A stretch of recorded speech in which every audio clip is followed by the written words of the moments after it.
Hey everyone, I'm Will, and in this video we're going to be talking about settings specifically for landscape photography. I want to show you how I set my camera up, typical settings for shooting out in the field. Overall, I just want to help you be confident with your camera and show you how to get a sharp, correctly exposed image. Let's get the camera out and I'll talk about a few adjustments I make within the menu, and then we'll go for a walk and actually do some photography. But let's take a look at the menu itself and some of the things that I typically set up when I first get a camera. First thing we're going to talk about is changing from shooting in JPEG to shooting in RAW, plus the white balance as well. So take a look here. By default, your camera will probably be shooting in JPEG. JPEG images are compressed and have a lot less data compared to shooting in RAW. So I suggest going in and changing the format to RAW files. This way you're going to get a lot more data out of your stills. The next thing I'll suggest is with the white balance. A lot of people ask about this. The white balance is telling our camera what white is and then bases every other color off that. I typically just leave mine on auto. Because we're shooting in RAW files, we can adjust the colors later on in our post-processing. So just leave the white balance on auto. If your camera has inbuilt stabilization, you'll definitely want to make sure that that is turned on. That way you're going to be able to shoot handheld at a lot slower shutter speeds. And the last thing I'll mention is the color profile. Now, I typically shoot in what's called vivid. Your camera might be called landscape. This basically gives a bit more saturation and contrast to your images. However, because we're shooting in RAW, when you get these files on the computer, they'll go back to looking quite flat. So I'm only setting this up just so I'm getting more of a real-time look while I'm shooting at how the final image will come out. If anything, it just gets me a little bit more inspired when I'm out shooting instead of just having a flat standard profile. Okay, that's the menu side of things done. Let's go for a walk now and we'll talk about the settings in regards to ISO, aperture, shutter speed, and getting sharp image that's correctly exposed.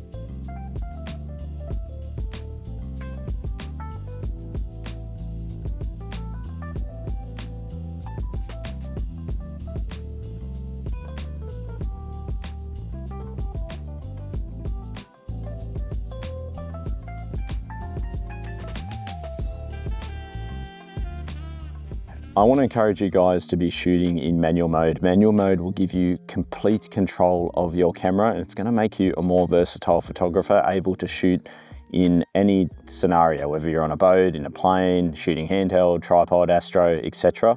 So that's what we're going to be talking about now, shooting in manual mode, and I'll run through the typical settings that I use when I'm shooting landscapes. Now, obviously there are so many variables, different light, different subject matter, but these settings are going to give you a ballpark idea of what you're looking for to get the optimal results. When we're shooting in manual mode, we're controlling the exposure triangle, our ISO, our aperture, and our shutter speed. So let's talk about these three and the typical settings that I use in my photography. When it comes to the ISO, the lower we are, the better our camera's dynamic range is going to be, the ability to capture the highlights and the dark shadows, and the noise is going to be lower. So for that reason, I'm typically trying to shoot at lower ISOs and around the native ISO of my camera. So every camera has a native ISO and that's where it's going to perform the best. Typically this is going to be either 64, 100 or 200. So just look up for your individual camera. My native ISO is 100. So 90% of my images are sitting around ISO 100 or 200. It's very rare for me to go above ISO 200. Now, if I start to go above, it's kind of like slow and steady. We don't want to be skyrocketing that ISO. The only time I'm really doing that is for astrophotography. So otherwise, I'm shooting at ISO 100 or even 200. So right now, if I'm going to shoot the forest here, I'm going to throw my ISO on 100. We're now going to talk about the f-stop. The f-stop is all to do with our lens and it's controlling our depth of field. In landscape photography, depending on how close you are to your subject matter, as well as your focal length, that's going to determine what f-stop you might need. I like to have everything sharp within my frame, which typically means I'm shooting at higher f-stops. These are what you'd call narrow apertures. And here we're getting way more depth of field than if we're opening up the aperture and shooting on these lower numbers.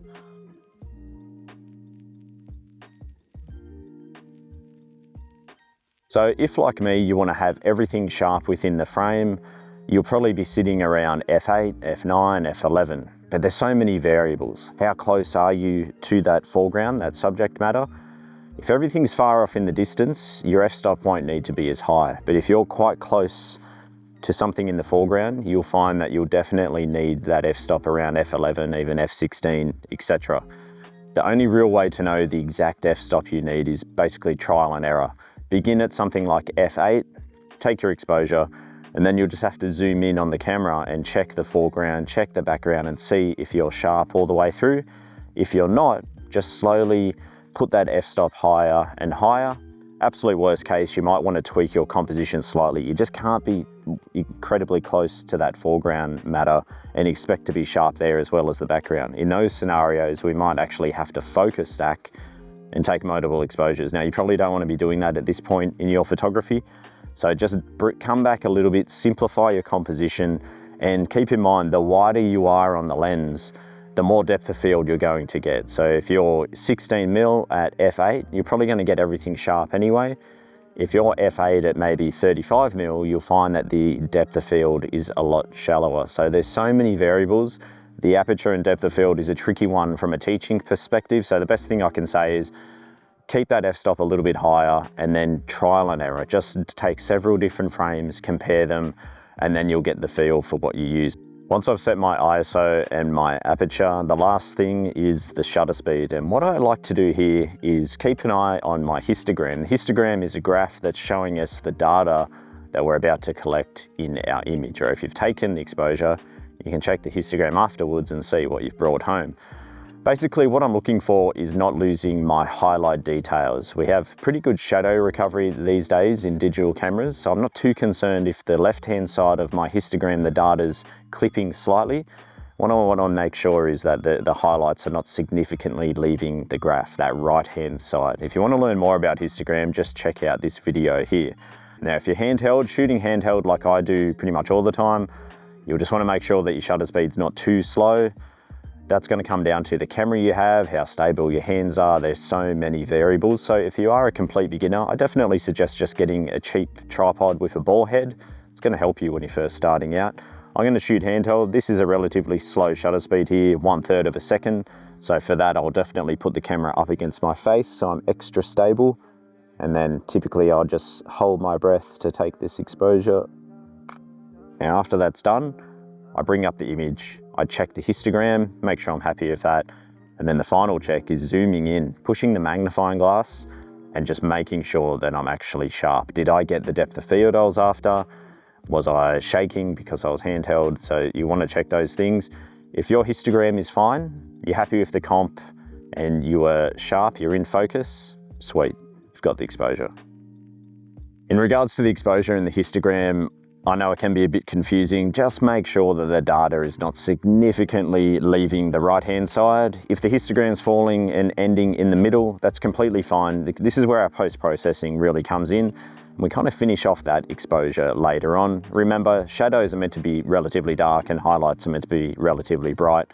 We just want to make sure that we've got the data there to bring home, and then we can adjust the exposure later in post. With all that out of the way, let's do a little summary. When you come out on location and you find your composition and your subject matter, we're going to be on manual mode. And now all we need to adjust is ISO, aperture, and shutter speed. ISO, keep it low. So stay relatively close to your native ISO to get less noise and a better dynamic range.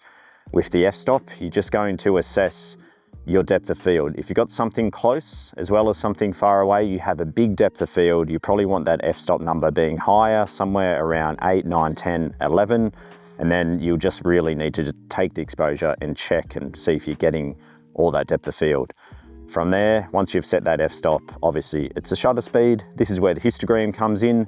It's showing us the data, the light that we're about to capture. Adjust your shutter speed accordingly.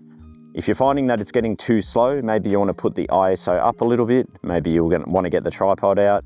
If you're trying to freeze action, you want to speed the shutter up to be a lot faster. There's so many variables, but that gives you a ballpark idea. All right, guys, I hope that helps a little bit. Obviously, every scenario is going to be different, but hopefully that's just put you off in the right direction. If you have any questions at all, just leave them below. I'm more than happy to help you out. Otherwise, I hope to see you in a new video soon. Cheers.